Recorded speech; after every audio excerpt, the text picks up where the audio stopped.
Great morning, business owners and managers, and welcome to another awesome episode of CX in the Morning, Customer Experience in the Morning. I'm your host, Wess Walters, and on every single CX in the Morning, I bless you with customer service tips, customer experience tricks, and I leave you with gems. And if you've been watching long enough, you know by gems, I mean actionable takeaways that you can implement at the speed of now. Immediately after this broadcast, you're going to be able to take what you've learned and implement it with your team, making your team and your business better. You will learn the importance of implementing an awesome customer experience and how that affects the bottom line. And that by itself is pretty awesome. That's why this is awesome TV. How has everyone's weekend been? Everyone got some rest? Everyone got some rest? I got some rest. It was a great weekend. I also was doing some do-it-yourself chores around the house. But anyway, we are here. Oh my goodness, listen.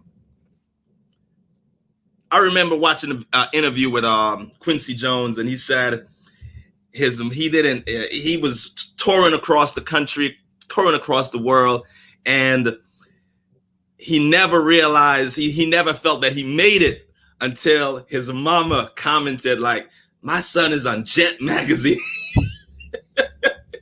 So he was like this internationally known producer producing songs from Michael Jackson, but it really wasn't good enough until his mama said, "My baby's on Jet magazine." Jet. Well, that is the equivalent for today. I've been doing a myriad of shows. Oh, there goes the camera. A lot of other shows. And this show is the most important one for me. This is the most important show. And here's why. Because insert George Floyd and the plethora of other things that happened before that. This particular industry is, of course, we are making strides in other industries, but this industry is where I have seen melanated people grab it by the horns and say, no more, and we are going to not pray about it, march about it, beg for forgiveness. Please accept us. Please. We just want to be accepted. We said, nah, no more. And we're going to do what group economics do. And we're going to put in the work and create our own. This is simple. We're just going to create our own. And to help me, and the industry that I'm talking about, of course, is the beauty supply industry and the beauty supply store industry. And to help me with this topic is no other than Miss Aisha Ray. Aisha Ray is the owner and founder of Envious Beauty Supply Store in Alexandria, Virginia. Miss Ray, are you there? I am. Good morning, Wes. I'm happy to be here. Thanks for having me. I love those earrings. From my store. Hey, like I said, I'm not sure if you heard my intro, like this show is the doozies of all doozies. This is the one that I am like, you know what? I've made it. I've arrived. Because you're not just, this is not, ladies and gentlemen, if you're just tuning in, this is not a show about theory. This is not book stuff. This lady has done it, is doing it, and can show others how to do it as well. Thank you for being here. Thank you for, listen, we have a lot to cover. Let's just jump right into the meat and potatoes. Tell me a little bit about your background. Like, what did you used to do before owning a beauty supply store? Like, you had some experience in corporate America, correct? Yes, correct. I had a 15-year career in corporate America as an accountant in the federal government space. So consulting to federal agencies on financial management, financial statement compilation, process optimization. And I do a little bit of that in my consulting business as well. Nice. Now, a lot of, like I said in my intro, a lot of sisters, Black people are now just jumping into a beauty supply store ownership, and that should be applauded. Now, but however, as typical as most entrepreneurs who are fed up and say, I'm just going to do my own thing and walk off the job, or, I'm fed up with the way we've been treated. We're being, our clothes are being ripped from us, from our sisters, and exposing their reproductive organs made to nurture Black children. We have beauty supply store owners attacking sisters with brooms We have beauty supply store owners, and I'm not calling any race. You realize I'm not saying race. I'm just saying beauty supply store owners. You can fill in the blank how you want to. Literally pulling out guns on sisters. Shop and leave. Hurry up and buy. And you have said no more. Yeah. Why, and why now? So I opened my store 2 years ago. I had the idea to open my store 3 years ago, and it was really because we deserved a different experience. I wanted to create an experience that was comfortable for us as Black women. When you look at stores such as the Ultas, the Sephoras, the Sally's, they're very comfortable for other races. And it's a safe space where we can discuss our beauty needs and get our beauty questions answered by people who understand and know our beauty and our beauty needs. So I really did this because I knew we deserved it. In a $1 billion industry, Black women spend the largest majority in beauty, but yet we don't get the treatment we deserve and we don't find the products we need. So I said, I'm going to change that. So that's why I opened my store, Envious Beauty Supply, to give us a different experience, to give us a warm, welcoming experience with products that we love, with a large selection of products made by us, for us. I pride myself on that. We have a huge selection of Black-owned products because we also deserve to be in the marketplace. So I'm happy to be able to be a champion for both sides. Nice. Now, so, all right, Ebony just got this epiphany. She's going to start her own beauty supply store. Hold up, Ebony. Matter of fact, this was a dream, a vision I got from Grandma, and she said that I should get a beauty supply store, and I'm going head in. I'm signing leases. Hold up. Let's start with the SWOT analysis. How important is that before you commit to a lease? How important it is doing a SWOT analysis? And tell them what a SWOT analysis is. Sure. Your SWOT analysis is when you analyze your strengths, your weaknesses, your opportunities, and your threats in the market so that you understand what you're up against and so that you're well prepared to take on those challenges when you do open your doors. I recommend to anyone looking to jump into this business that they carefully comb through that SWOT analysis and understand the challenges that they're up against. One of the biggest things that you must come equipped with when you start, financing. Nice. You got to pay to play in this industry. The products don't pay for themselves. The accounts don't open themselves.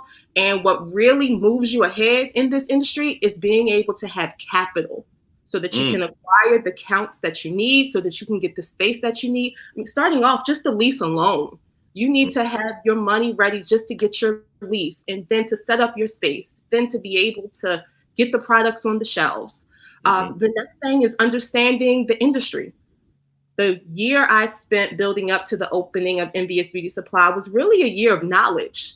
It was really studying the industry, not only understanding our beauty needs, but understanding how the industry works and how it operates. You must understand the vendors, the supply chains, really educate yourself and become a true entrepreneur. Become someone who studies retail. We just don't study business. What makes my business successful is that I understand retail and supply chain. You want to do those things so that you are well prepared. It's so much more than just looking pretty and having great products. It's really about understanding the nitty gritty of the industry. Yeah, and it's funny that you said that because a lot of my viewers are beauty supply store owners or want to be beauty supply store owners. And when I ask them, hey, what's your background? Oh, well, I've been a stylist for 25 years. Or I have a cosmetology degree. And yes, that helps you. But what they don't understand is that someone who has worked at Home Depot or at Walgreens or at CVS has a greater advantage than someone who has a cosmetology degree because beauty supply stores are retail. They are retail. So, yes, your cosmetology degree helps, but, someone who has more of a retail understanding and studies retail has a greater advantage than you. Yeah. Now, how important is now Ebony got her lease. She did a SWOT analysis. Now she's on social media. Let's address the big blue elephant, Facebook, where we are. How important is having a great social media presence? Now, I want to be clear, individuals who are watching. We haven't talked about customers yet. All of these things before these are touch points and are just as important before we even talk about the customer. Because if you think for 1 second your customers are not sizing you up on Facebook before they come and see you, be like, she's talking about beauty. Let me see what her hair look like. She's talking about beauty. Let me see what her skin look like. So yes, your customers are sizing you up. How important is not only a social media presence, but an engaged social media presence? Yeah, so that's very important. First off, because we're a Black-owned business, and I advertise as a Black-owned business. So as a Black-owned business, people want to know who the owner is. So you at least have to be comfortable with being visible. You don't have to be the complete face of your brand, but you at least want to be visible and approachable so that people are comfortable. That is really what sets us apart as Black-owned beauty supply stores versus the others. It's the comfort factor. People want to feel like when they come to our store, they will be greeted, they will be comfortable. It is a safe space, and that starts with the owner. So having that presence is very important. I make sure I show up on my social media channels so people see, yes, I am the owner. And you would be surprised how many DMs I receive that say, is this Black-owned? Yeah. Please refer to the page or our website and you will see me and my boys there. So it's extremely important. And then when it comes to social media and cyberspace, one thing you want to make sure you do as a business owner is to own your real estate in the virtual space. And by having your Facebook pages, your IG pages, your Twitter, your YouTube, etc., that is you owning your space. And it legitimizes you as a business. Nice. When you look at larger brands, they have the same type of real estate in the virtual space. So you want to do the same. And you know what you touched on, when I was in marketing school and getting my MBA, they did not encourage saying you are Black. Like, no. They would actually promote, hey, if you want more money, put white people on the flyers. And I'm so happy that I was able to live in a time where that changed. Like, it's like literally people want to give you money now that you're Black-owned. Like, and I'm always a proponent to being not just Black-owned, but not just being the best Black business, but being the best business, period. But it's okay now to wave your I'm Black-owned banner. It wasn't like that 10 years ago when I was in school. Yes, you're so right. You're so right. And it's very interesting. People seek us out now for those reasons. And I can give examples like parents who have adopted children and they might not know how to care for their hair. They seek out Black-owned beauty supply stores to receive consultation. Man. All right. So I have been to your prestigious establishment. But for those who have, I've been. So one of the offerings of Wess Walters and Associates is we do what's called UCX, Undercover Customer Experience. So I showed up with the hidden cameras, hidden microphones, and I did an impromptu show because I'm like, okay, you know what? All these Black businesses talking this. Let me see what they're really about. And oh my God, listen, she has the dream team working there. The dream, immediately, 7 seconds in. Good afternoon, sir. Is there anything that, like Navy SEALs in the building. For those who have not been to your store, walk them through. Help. What do they see? When I open the door, what do I see? What am I greeted with? Please enlighten us. Sure. Well, first and foremost, when you come into our store, you see a nice, clean, warm, welcoming, organized environment. First and foremost, everything is in its place. It's very clean. We make sure it's a place that someone wants to come to. Someone is welcome. Someone wants to shop. And we feel like the best way we can respect our customers is at least to offer them a clean, welcoming environment. And we get comments about that very often. So that's the first thing you see. Secondly, you're going to be greeted by one of our beauty advisors. So we don't just have sales associates, we have beauty advisors. You see this? This is why she's here. It's a different experience. And one of my top requirements is that my beauty advisors have great customer service. So as soon as you come in the door, they will greet you. They are going to say, good morning, good afternoon. How are you? Welcome to Envious Beauty Supply. Is there something I can help you find today? And I can't tell you how many customers just stop once we say that because they're surprised. I was like that. I was like, I swear, I'm okay. I'm okay. Yeah. She's like, let me know if you need anything. I'm like, I swear, I got it. I know where the wave grease is. I'm good.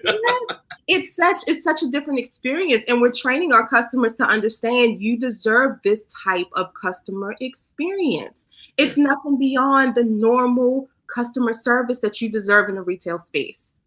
Nice. So that's what our customers receive. And then we answer questions. If folks have questions about hair care, about specific products, we help them with those questions. We guide them to our different sections. Our store is very organized, so everything you need, depending on your beauty need, is in one section. My girls are trained. Most of them have cosmetology or beauty experience so that they can answer questions and help customers receive the products they need.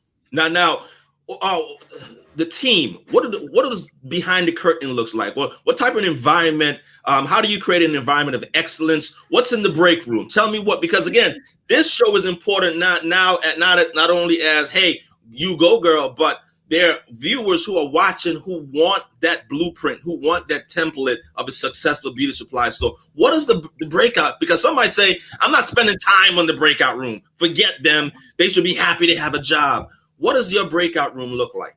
Okay, well, I'll first start by saying my store is 100% ran by staff. So I do not work my store. My store is run by my staff. I have lead beauty advisors, and then I have beauty advisors who work under them who staff the store daily.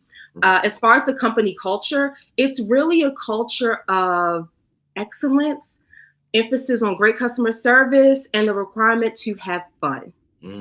When hiring, I make sure I find ladies who love this industry. I want them to be as passionate about this as I am. Some of them more so than me, and I love it because I want them to come to work and enjoy it and have fun, and it be a space where they feel their talents are best used. So honestly, it's very lighthearted. I make sure I'm very approachable. I make sure I maintain relationships with all of the ladies. But of course, we also have that hierarchy of who's responsible for what. I have a middle layer, a lead, so that the ladies don't feel the pressure to have to answer to me, but they have someone that they're comfortable going to with their questions and their concerns. This lady has been watching CX in the morning because everything that I preach, listen, go back and watch the old shows where I talked about the importance of having a buffer and giving your employees or your team players, what do you call them? Beauty advisors. Beauty advisors, the power to say yes so that they only need you to say no. This lady has been watching. That's it. Yeah. I want to go back real quick about and touch on something that's so important, the concept of ServiceScape.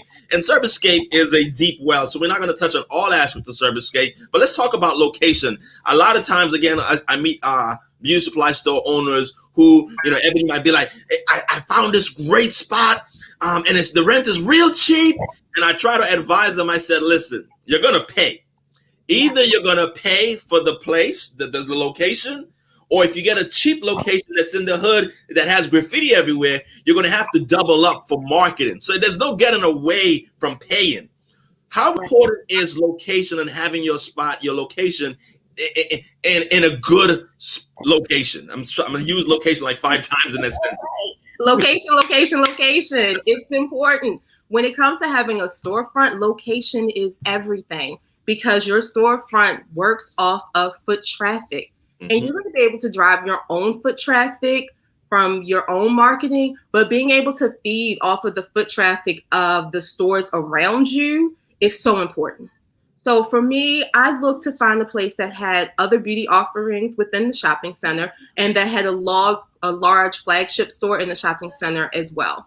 So that has worked well. I'm actually located next to a barbershop on one side, and I have a salon and nail salon on the other. There's another nail salon, a braiding salon, an eyebrow threading. I mean, it's a dream situation for a beauty supply store. In addition to that, you want to make sure you're close to your customers. So seeing that we serve primarily African-American customers, we wanted to make sure we were in that community. So we're in a suburban area. We're in Northern Virginia, right outside of DC. The area that we're located in has the largest population of Blacks within the Northern Virginia area. You also want to be accessible.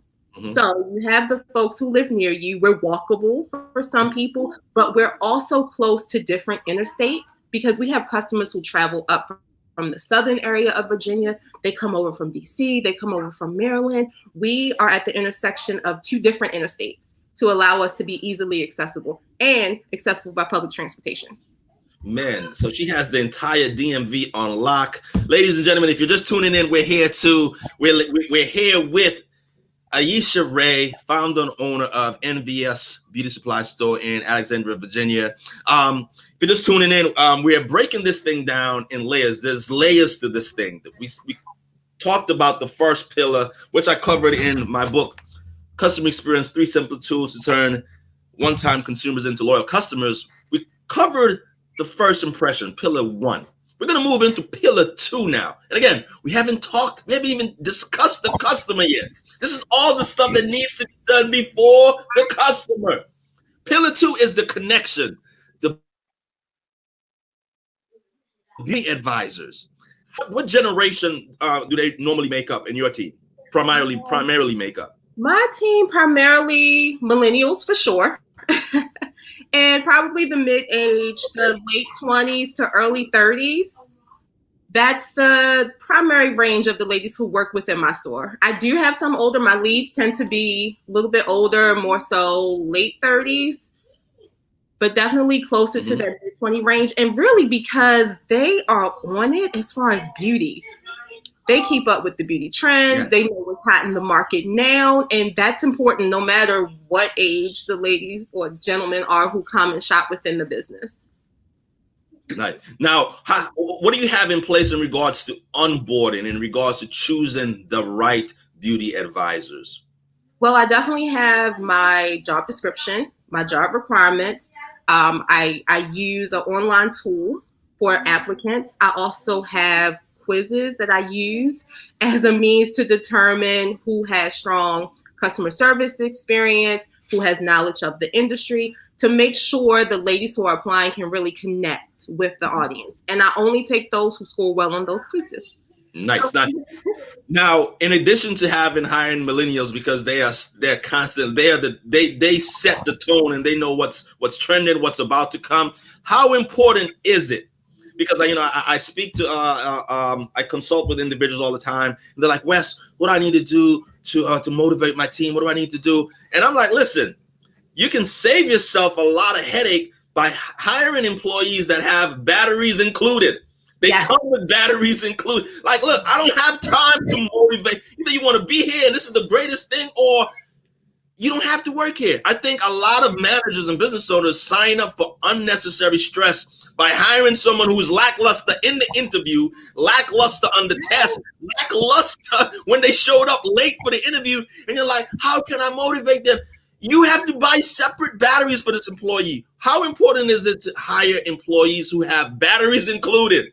Yes, you hit the nail on the head right there. Honestly, I only look for people who are enthusiastic, excited, and they come ready to work. When you're building your team, you want to look for people who have characteristics and qualities that you don't have or that exceed those that you have. You want your team to be stronger than you in some areas. That's why I go for the ladies that have beauty backgrounds, cosmetology degrees, makeup artists, etc. But also people who come to the interviews with great energy, with a great attitude. However they show up in the interview is usually what they're like as an employee, to be honest. I always tell people that the interview is a microcosm of what that person is going to be like. Even if you're going to be late, you can be late. If they don't call and say, I'm running late, like don't expect anything different from that employee. Don't expect anything different. Like, that is the microcosm of who you're dealing with. And it's only going to it's not going to get better from here. The interview this is like first date. If this dude is wilding out on the first date, he's not going to get better. Yes, you're so right, because people put on their best face for the interview. So that is as good as it gets. Now, there are two types of businesses. For, again, the ones who've been following the show know there's businesses that are time spent, and there are businesses that are time saved. A beauty supply store is a time well saved business, because the average transaction of a beauty supply store is 3 minutes. A lot of people don't know that, because most of the beauty supply stores, our customers are do-it-yourselfers. So they know what they need. I need a do-rag. So I come to the store and tunnel vision looking for a do-rag, or I need a specific cream for my skin. They're do-it-yourselfers. So 3 minutes of the transaction. What do you do, or what do you instill in your team to be sure that these individuals are in and out? Because again, this is, consulting with people as well. They're always like, well, I want to put a chandelier in my beauty supply store. I want granite. I'm like, this is not a time well spent business. No, Correct. you don't need mimosas. This is not a time this is a time well saved. They want to be in and out. What do you have in place for your team to be sure, like, hey, we're getting these people in and out? Yeah, really, it's understanding the products. So I make sure my ladies know the product mix, understand the layout of the store, and that customer engagement is key. Mm-hmm. And really getting to what are you looking for today? What is the problem you're trying to solve? And then moving them in the direction of solving that problem. They'll ask their question. We'll say, sure, we have something for you. Let me show you to that item. Mm-hmm. That's all it takes. Nice. Now, the Japanese principle of Kaizen stands for constant improvement. Constant improvement is a principle that came out of Japan when Japan was rebuilding, and the Japanese automotive said, how can we compete with the American? And not only compete, how can we wipe them out? So the concept of Kaizen, constant change, came in. What Kaizen principles do you have in place, or initiatives do you have in place? The biggest one is knowing the industry. Okay. So in addition to the knowledge that they come in with, always staying current on the trends. Mm-hmm. We have a TV that hangs in our store. We play videos constantly of the latest trends so that the ladies in the store understand, but we help our customers understand as well. Beauty is an ever-changing business. Beauty is not the same today as it was 20 years ago, 10 years ago, 5 years ago, really last summer. So being aware of those changing trends and the needs of our customers is paramount. Also understanding our beauty needs. Mm-hmm. I have a requirement that my girls understand Black natural hair, period, because that's what we do now. And it wasn't something that was taught to us. So staying up on products, on different options for our hair, on proper hair care, that's most important. And then we're always looking to up our game in customer service. In 2020, we've moved more into the e-commerce space. We were not heavy in that space previously, but now we're looking at different ways that we connect with our customers virtually so that we can recreate the in-store experience in the virtual space and continue to grow our customer base that way. Awesome. Man, I can go on and on. Well, why a beauty supply store, and why now? Why now? Because why not? It's necessary. It's needed. We need to serve us more now than ever before. And we are now a generation who was well equipped with the tools, with the education, and with the capital to move into the entrepreneurial space. Mm-hmm. So now it's just a matter of us flicking that switch and saying, let's do it, and moving into that space. So when it comes to Black business ownership, period, now is the time to do it, because we are well equipped to create a legacy for those who come behind us and to change our community by having more jobs available to our Black community. Mm-hmm. And when it comes to go ahead. No, go ahead. Please continue. When it comes to beauty, as I mentioned earlier, it was an industry that was capitalized by people who did not look like us. And in essence, they were not giving us products that were best for us. Mm-hmm. So now we have people in the market who are creating these products that are better for us, that are healthier for us. So why not be the one that brings those products to the market? Man, Miss Ray, man, I always tell my people in my circle of influence, politicians are not going to create jobs. Politicians don't create jobs. Entrepreneurs create jobs. Like, why are you waiting? Oh, this person promised they're going to give this amount of jobs into the... Politicians don't create jobs. Like, exactly. Where did this concept come from that this person is going to create... Entrepreneurs create jobs. Yes. And if Black business owners realize that we could end Black unemployment today, if we all say, well, I'm about to create a business and I'm going to hire people that look like me, we can stop Black unemployment today. Yes, yes. We don't need a politician to do this. We can do this ourselves. Yes, you're right. And one of the things we must understand as Black business owners is that business ownership is more than just creating a job for yourself. Mm-hmm. Business ownership means you are creating career opportunities for other people. And why not do that for those people in your community? And get out of your own way and out of the fear of hiring. The fear that you cannot have employees, that you cannot thrive if you pay someone else. Trust me, you can. And you'll grow bigger and you'll grow quicker if you have the right talent on your team. Man, listen, I can go on and on. This has been so refreshing. I want to have you back. And let's listen. I'm putting you on Drum Street. It's too much to cover right now. I want you back Q1 or Q2 of next year, because this show, mark my word, this is going to be that show that is shared a million times. Where, like, you want a blueprint for opening a beauty supply store? Watch this. So this is going to be that show, and it's too much to, man, I have so much other bullets that I want to cover that I want to respect your time, because I want you to go back to making money and raising those two kids in the back. But let's do some rapid fire just so that they get a better understanding of who Miss Ray is. It's not just business, that she's a human and she's able, there's flesh behind of that. All right, AM workout or PM workout? AM. AM. A mudslide or mimosa? Mimosas. Nice.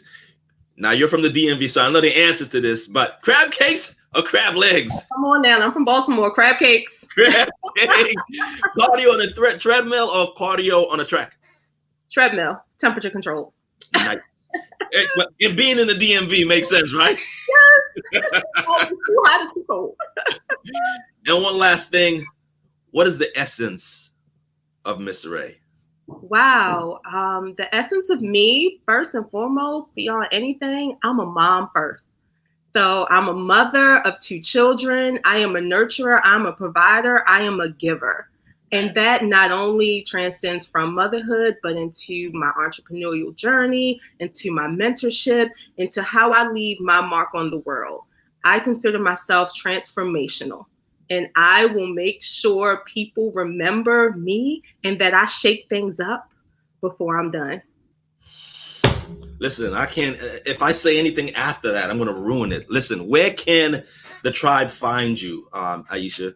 Yeah, you can find my business on Facebook and IG. Envious Beauty Supply is our handle. You can find me, Naturally Isha is my name on IG. And I have a group on Facebook called Retail Millionaires, where we talk about things like this and how we grow in the retail industry. Man, listen, Aisha, I thank you so much. I enjoyed this more than you. I mean, I really enjoyed this. It's been a pleasure, Wes. I've known you for some time, so I'm so glad that we could finally do this together. So thank you so much for having me. Listen, if you have any questions about anything related to beauty supply in the beauty supply industry, starting, she consults. Don't be blowing up her inbox talking about, girl, tell me how you do this. Well, I can consult you. So reach out to Aisha Ray on Facebook, or DM her on, of course, through Envious Beauty Supply on Facebook as well. And if you have any questions concerning anything concerning customer service, customer experience, shoot me a DM or go to workwithwess.com. Work with there it is right there. Work with Wess, and we will provide a free customer experience audit to see where you are. You share with us what your goals are, and we can show you how we can help you achieve those goals in the shortest time possible, utilizing our system. Aisha, it was a pleasure having you. For all the business owners and managers, especially the ones who want to be beauty supply store owners, share this with them. Share this, allow them to watch the replay. And if you are pretty much a business owner and manager, this is where you want to be every Monday, Wednesday, and Friday at 8 a.m. Eastern for customer experience in the morning, guaranteed to be loaded with gems. Aisha, you have an awesome day. Thank you, Wes. You too. Take care, everyone. Bye.